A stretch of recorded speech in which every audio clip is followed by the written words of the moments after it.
Welcome to Beautifully Built, the podcast where we design more than spaces. We design lives that are big, bold, and beautifully built.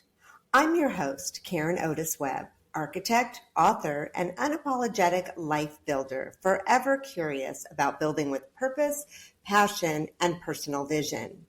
This podcast is about the design of your life. Messy, meaningful, raw, and real. From relationships and reinvention to business, purpose, and everything in between. We're stripping it down to what really matters. You'll get the grit and the grace, the vision and the vulnerability, because a life worth living isn't found, it's built. Welcome back to Beautifully Built. Well, what if the real pandemic isn't viral, it's cultural? What if the root of our collective burnout, anxiety, and disconnection isn't just what we're eating, but what we're consuming, mentally, emotionally, spiritually? Today on Beautifully Built, I'm joined by the fiery and fearless Alex Clark.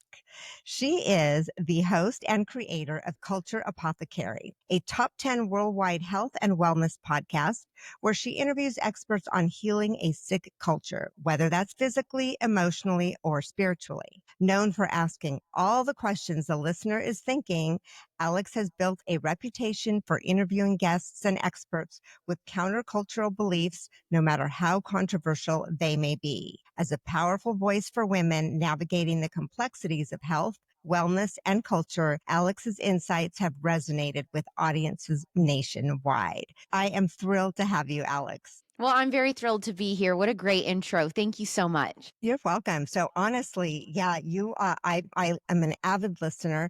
So I have to first tell you the first time I came across you, because it's so funny to me now because it's years. Okay.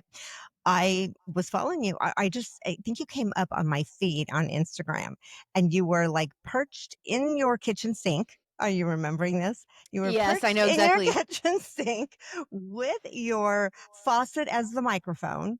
Yep. And it was A Star is Born Shallows. And I think I must have watched it 10 times and I sent it to everybody. I thought it was phenomenal. And I was Thank like, you. I gotta know this girl. That was really, really good.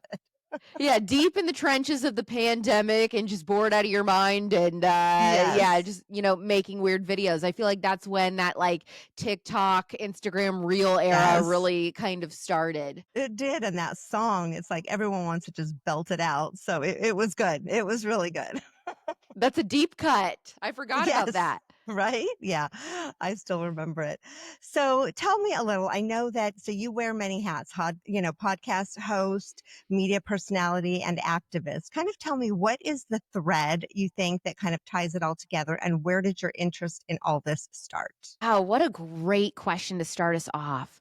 I think that the common thread between activism and, talking to my audience and all of the above, I feel like it started at a very young age, knowing that I had a calling to speak specifically to women and young women. I remember being like 13, 14 years old, and I thought that that was going to really kind of show itself in me being a fashion writer, working for a major fashion magazine. So I was taking that very seriously. I know every millennial wanted to work at Teen Vogue or whatever. I was so dead serious. I can't even explain to you. I was planning on going to college for fashion merchandising and a minor in journalism. I was interning every possible like media outlet that I could, local news. I was helping like style photo shoots for free locally in Louisville, Kentucky, which is where I grew up. Also, I could graduate high school with some semblance, a little bit of like a weird resume, and then go to college and be like, well, I've done a little bit of experience here and there, because I don't know. I just was so driven in that I was going to go to school and then eventually moved to New York and work with like a fashion column or something. And I had written all throughout high school. I had a fashion column for a newspaper, and I just loved talking to girls.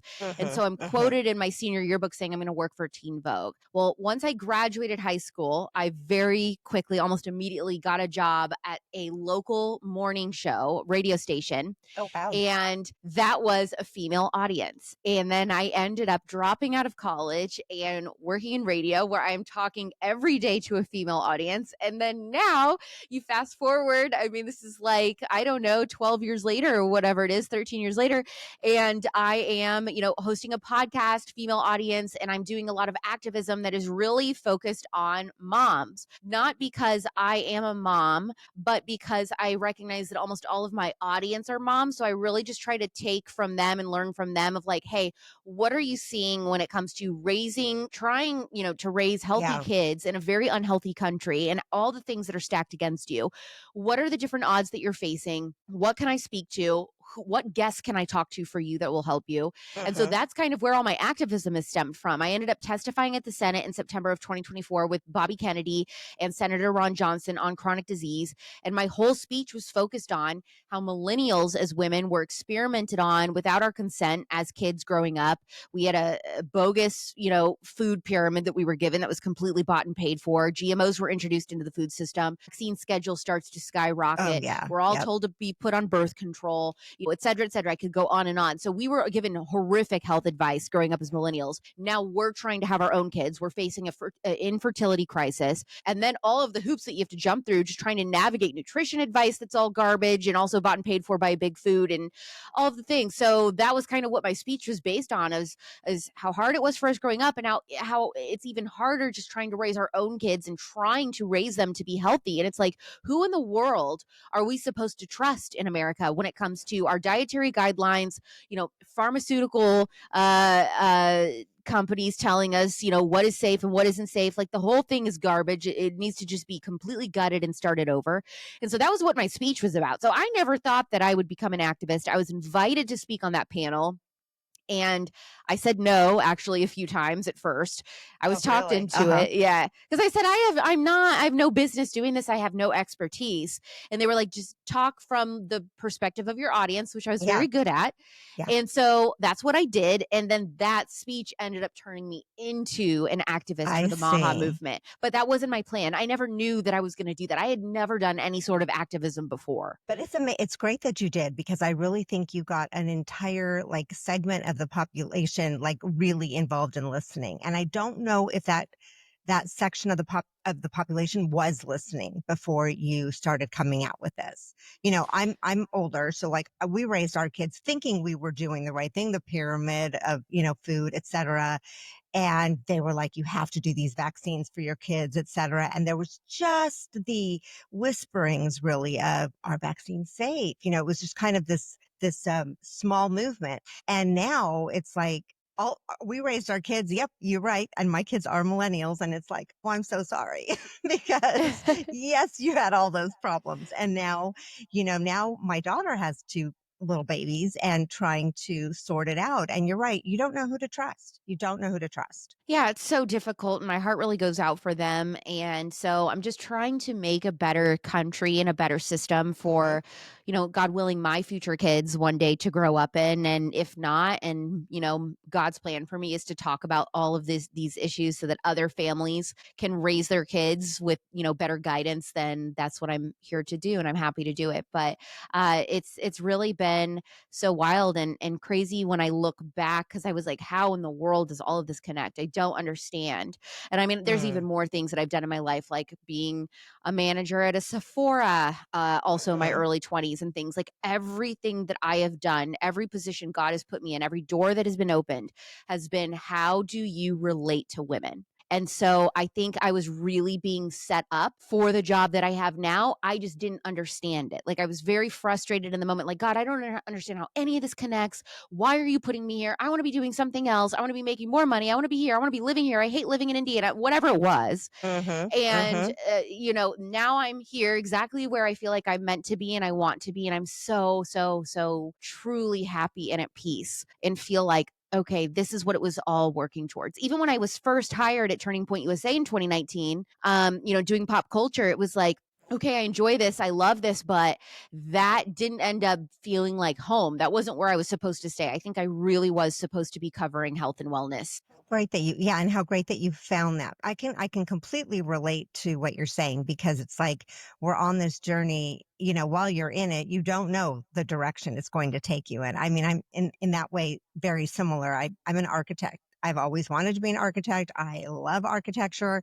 Having then written a book, it was like, they tell you you have to promote it yourself. Didn't know that. So, um, and then I really got involved in talking to women in male dominated industries. And you're right. And there was a time there that I'm like, where does all this tie together? So, but I think there is having some faith in that process, finding that you're right, you're being set up for that.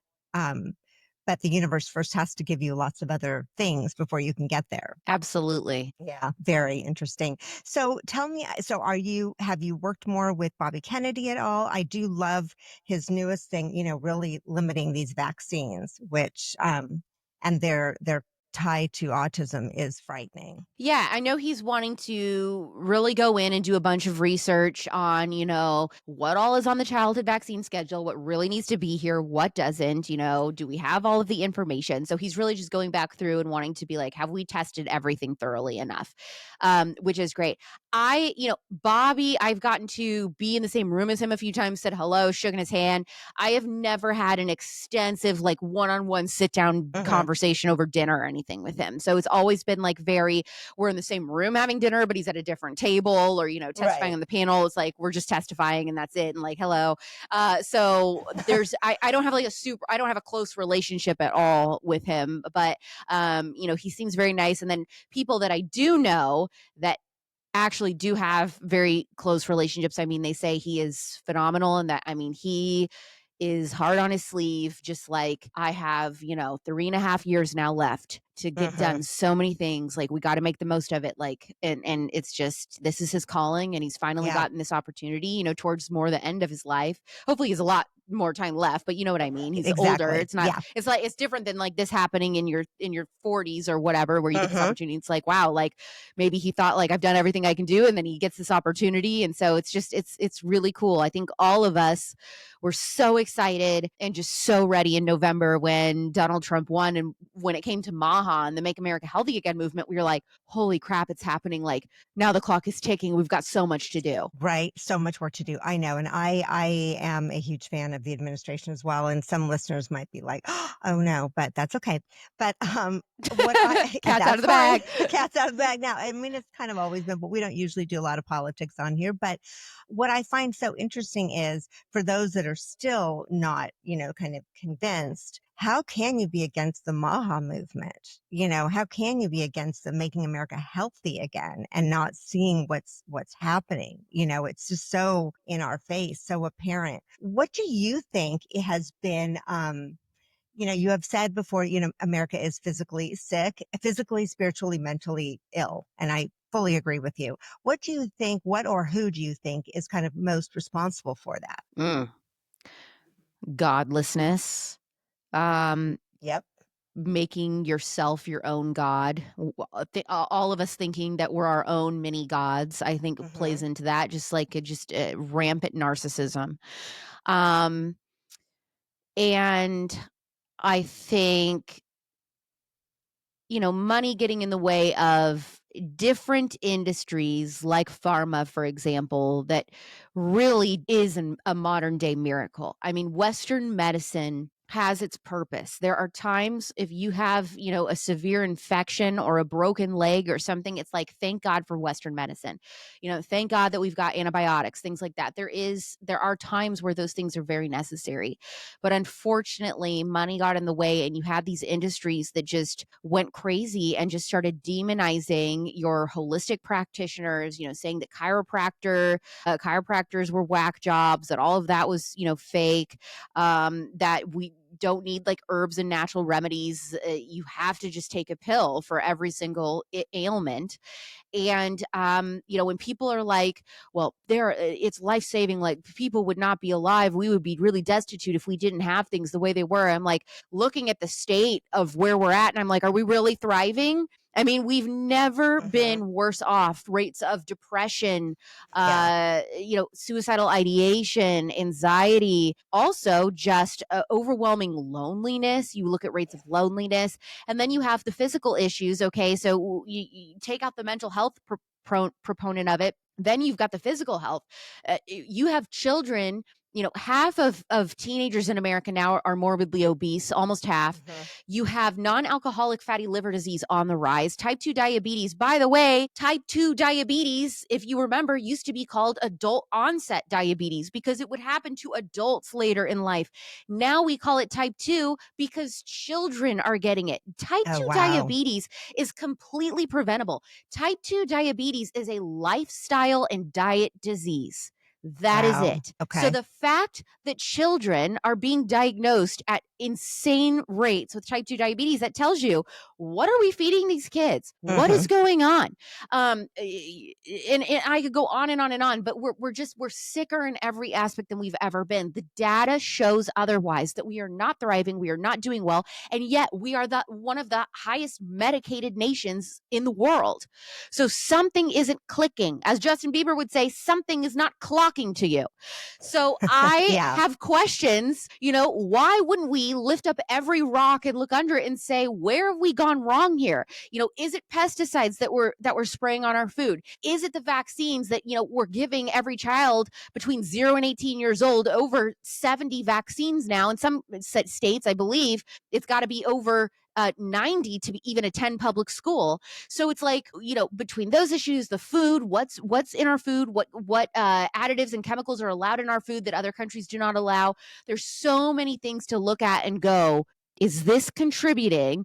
1 in 12 boys in the state of California diagnosed with autism, 1 in 36 children being diagnosed with autism nationwide. You have to look at that and say, something isn't right. And you'll have Absolutely. people, especially when it comes to autism, that will bring up that and say, well, we've just gotten better at testing. Okay. Mm. If that were true, if all we have done is just gotten better at testing, why is it only certain generations and younger who are being diagnosed with the illness? You are not seeing an explosion Right. of people in nursing homes being diagnosed with autism. You are not seeing an explosion of boomers or Gen Xers being diagnosed with autism. Millennials, we're seeing a few people like way late in life autism. It's like, come on. Like, I think it's like personal opinion. This isn't based in fact, but I will just say my personal opinion is all these millennials that are all of a sudden like in their 30s being like, I think I have autism now, and I'm being told I have autism. I think it's TikTok autism that they're being diagnosed. But anyway, Right. you see Gen Z and Gen A, record rates 1 in 36 being diagnosed with autism, in some cases even higher. So Right. I'm saying, if this were really just a matter of we're getting better at testing, then why are the diagnoses only happening at a certain age and younger? That tells you that something has changed in our environment. It is not better testing. Yeah, absolutely. I agree with you. It is not. I think we've just we've allowed a lot of things to just kind of slip through the cracks and be allowed and considered okay and fine for our health. And now we're seeing all the ramifications, and we're kind of in shock.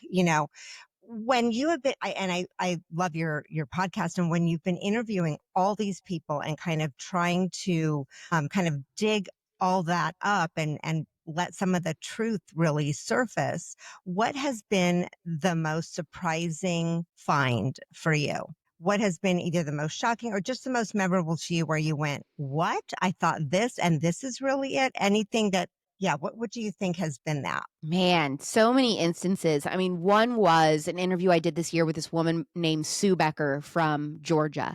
She's a woman in her 70s, and she's a former food scientist, and she mills her own flour and Yes. makes her own bread. And this woman just had the most amazing testimony about what milling your own flour as opposed to buying store-bought flour to make your own bread can do for the health of your family. I mean, heal warts that have never gone away, chronic constipation healed, eczema, asthma, all kinds of issues totally healed. And she says, it's not gluten that is affecting so many Americans. It's easier to say gluten, so you just avoid bread. But Right. she had an argument that it is the flour, what we do to wheat, is causing problems. And she goes into the whole science of that I have, Hmm. I couldn't tell you from memory. But that episode was phenomenal. It was from March of this year. And then another episode that I did this year that really blew my mind was with Dr. Brian Artis on nicotine. This was another another extremely viral episode, and he claims, and you can listen to this and come to your own conclusion. Mm-hmm. He lays out what, he thinks the solid science is, and he says nicotine isn't what's actually addictive, that nicotine is so good for you. And if you start taking a very, very small dose, like via a nicotine patch, daily, you will basically almost never get sick. You will have chronic pain alleviated. You will have sense of smell come back if you're suffering from long COVID and you have no sense of smell for the last 5 years. He, goes on to say MS symptoms, almost vanished, Parkinson's, reverse, like unbelievable claims. Now, it was an extremely controversial episode. I understand that. I come out with it. A bunch of people tens of thousands of people take him up on this, start doing nicotine patches. And then the hundreds of thousands of testimonies flooding in of people being like, oh my gosh, I started doing nicotine patches. You won't believe how much my life changed. My health has changed. It for the better. I got my parent. My mom hasn't been able to smell since, 2020 after COVID. She finally has her sense of smell back. I mean, this one woman, I have a Facebook group for fans of my show called Cute Conservatives. This one woman goes into the testimony of how, like, I have not smelled my kid's hair. I haven't been able to just smell my children in so long since the pandemic. I couldn't smell, like, just going into an ice cream parlor or my dinner or nature, flowers, nothing.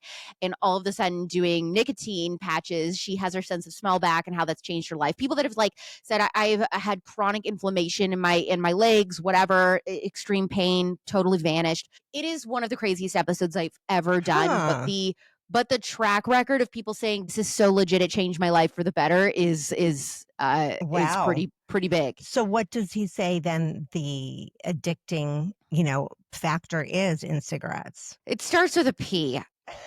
Parasines or something like that. So it is addicting, but it's not the nicotine. Yes. He's saying there's another thing that's in cigarettes that is addicting. The thing about me is I'm not an expert. I just interview them. So I ask the questions and then, they go off. No, I get it. Yeah. Yeah. It starts with a P, what he claims it is. Now, there were other doctors that spoke out against that episode and said, this is absolute quack science. He's totally wrong. Nicotine is extremely addictive. You need to proceed with caution, etc. So again, you have to talk to your own practitioner and you should listen to that episode. You should bring it to, your medical team in your life and say, what do you think about this idea? And then you decide for yourself. Yeah. No, I like that. And you know what? And I think if anything, what the pandemic and everything since then has taught us is we have to be proactive in getting our own information, that the media is not going to give it to us. The doctors aren't necessarily going to give it to us. They did not lead us in the right direction during COVID.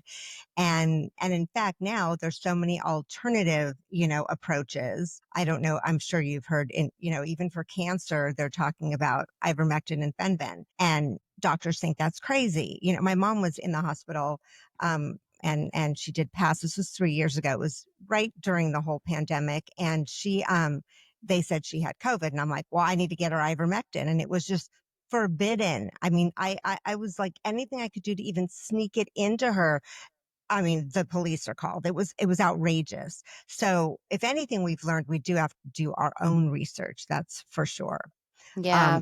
What do you think about that? Have you heard anything about the combination for cancer or, treatment of cancer? Yeah, I've learned a lot. I think there's a lot of alternative options, even to chemo in certain cases. Right. Some cases, I think there's a good combination between holistic medicine and traditional Western medicine, utilizing things like radiation and chemo. And that would be called like an integrative approach. I interviewed this woman, Dr. Leanne Keneally, based in Irvine, California. She's a phenomenal integrative cancer doctor. People come from all over the world to work with her. And I mean, she's utilizing your hyperbaric chambers, your red light therapies, really getting to the nitty gritty on your diet and all of these different types of things. So it's a mixture of, if you have a case where they might need a little bit of chemo, they need a little bit of radiation, she's fine with that, but then doing some other things as well. Because the fact is, this chemo really drains a lot out of you. I mean, that is a heavy, heavy, heavy toxic burden load that your body's taking on, and you got to recover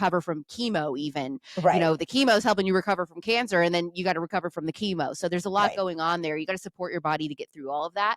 So I did interview her in December of 2024, and that was a great one. It was We Mhm. focused a lot on the rise of cancer under the age of 30 and then just holistic treatments for cancer in general. And does she feel that's coming from the vaccine or something else or food or? I think she feels like the majority of that is coming from food. Oh, really? Interesting. Yeah. Okay. Yeah. Yeah. Wow. Um, okay. So then let me ask you this. So the other big thing that has seems to two things that I've seen just kind of flooding Instagram, TikTok, everything else. One is parasites that people are now kind of starting to see maybe we are just riddled with parasites and they're really the cause of a ton of our ailments. What are your thoughts on that or what have you heard? Parasites are real, and let me tell you, if you see in your weather app that you've got a full moon on the horizon and you also start feeling real irritable, moody, can't sleep, Yes. craving certain sweets or snacks or salty things, your parasites might be acting up. That is a real thing. So I did an episode with this woman who is an expert in parasites, Kim Rogers. And man, that episode is wild. If you want to learn all about parasites, parasite cleanses, how to do them, what are the Mm-hmm. benefits, what you might see come out of you. And not to freak anybody out, for I would say like 99% of people, like it's just coming out in the toilet, but Yeah. she had parasites coming out through her eyes, her pores in her face, like literally all facets. Oh So that's my a little bit God. scary. Yeah. Yeah, Wow. but we do have parasites. I mean, Uh-huh. there's always a parasite risk. You let your dog sleep in bed with you, that's a parasite risk. Uh-huh. You eat a lot of even high quality sushi, fish. I mean, Uh-huh. there's still a parasite risk. And I think it is good to kind of cleanse and get that stuff Yeah. out of you. And a lot of people experience, my kid is acting like more psycho than normal. There's something not right. I know. It's like that kid needs a parasite cleanse. Interesting. Yeah. Yeah. It's definitely something people should try. We haven't been doing it. So God knows we probably need to. I There's mean, so much we need to be doing. Yeah. yeah. Parasite cleanses, colonics, you name it. I've probably talked Mm-hmm. about it on my show. Yep. You have. I've heard them.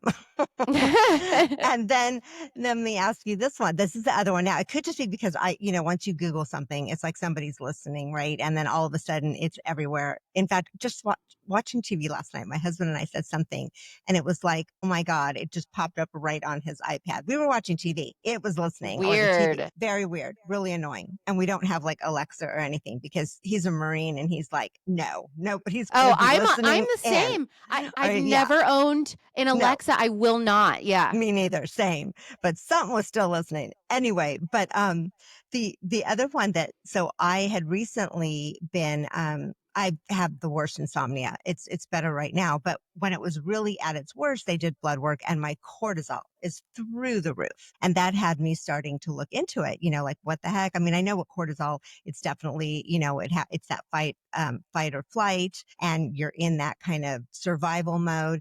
But I keep seeing so much now, like flooding social media about women, especially staying from some trauma. It could be anything, that you stay in that fight or flight and our cortisol level is like starting to attack our bodies.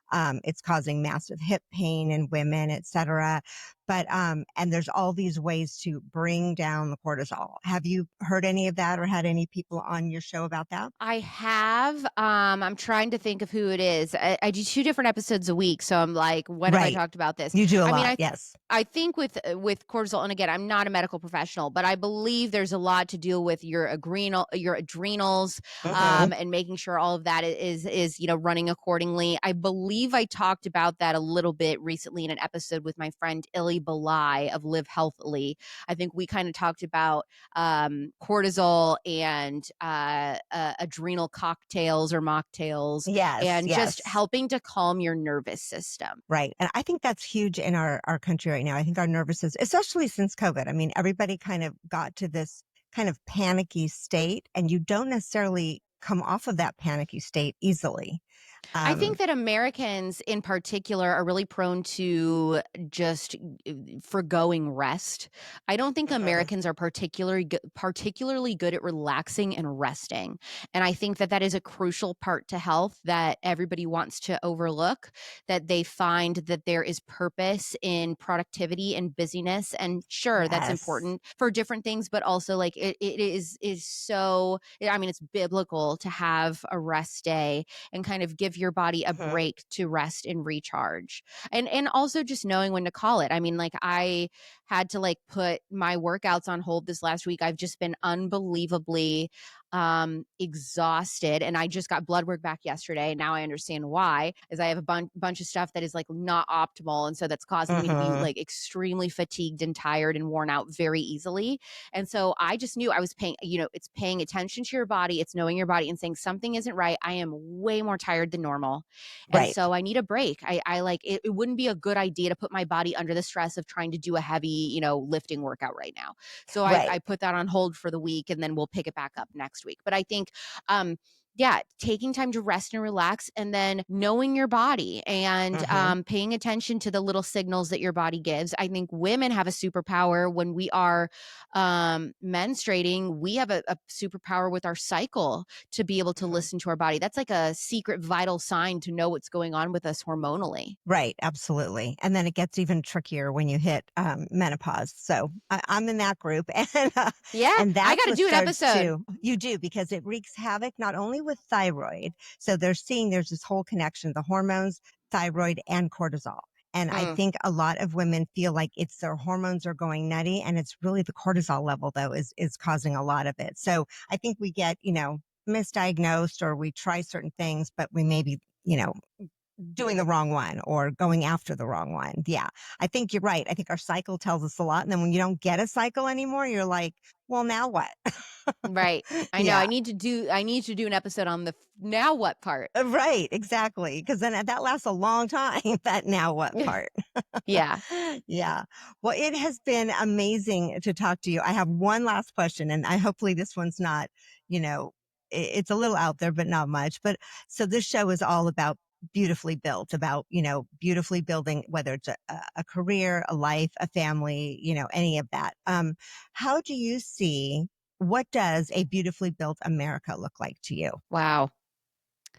I think a beautifully built America would look like God at the center, Mhm. families together at the dinner table, The nuclear families. family back in, yeah. Hmm. Yes, yeah. Hmm.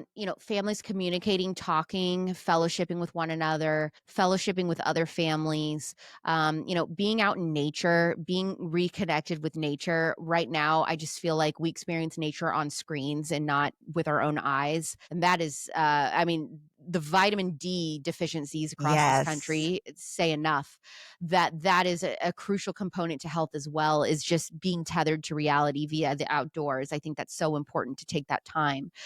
And I think, I could get like more nitty gritty political, like just having a safe, secure country. Hmm.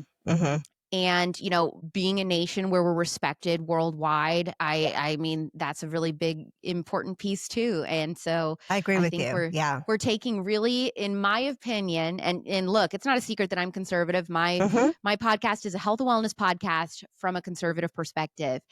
From And so, for me, I think we have made tremendous strides just in this first, half of the first year Yes. of these Yes. next 4 years. So there's a lot of ground to cover. I haven't been totally perfectly happy with everything, and I talk Hmm. about it, by the way.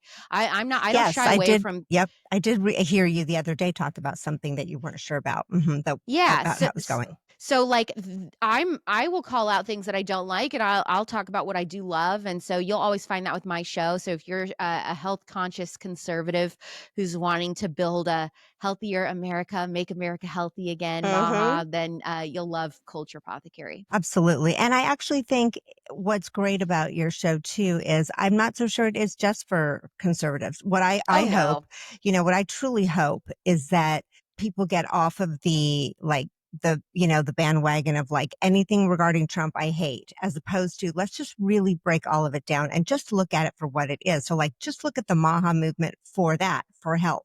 Look at each of the, as opposed to just this blanket statement, because so much is coming to the surface that we do need to listen to and evaluate and not be kind of stubborn about, but just be open-minded. Yeah, I mean, I'm openly conservative, but that being said, 98% of my episodes are completely nonpartisan. We don't talk about Right. politics at all, just health. So health is for everybody. The MAHA movement is nonpartisan. It's for everybody, no matter who you voted for. Hopefully you can agree that the Make America Healthy Again movement is really noble, and we're accomplishing a lot of great things so far, and plan to accomplish more. Yes, absolutely. So everyone listening, definitely check out Culture Apothecary. It is, and because you do 2 episodes a week, there's always something new for me to hear.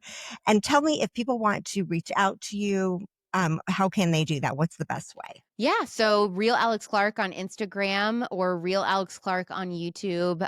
You can listen to the show anywhere you get your podcasts, Apple, Spotify, Google Play, whatever. Just search Culture Apothecary. Perfect. Thank you so much. This has been wonderful, Alex. I've loved having you on here. Thanks, girl. And then if you do another, singing from your sink, please share.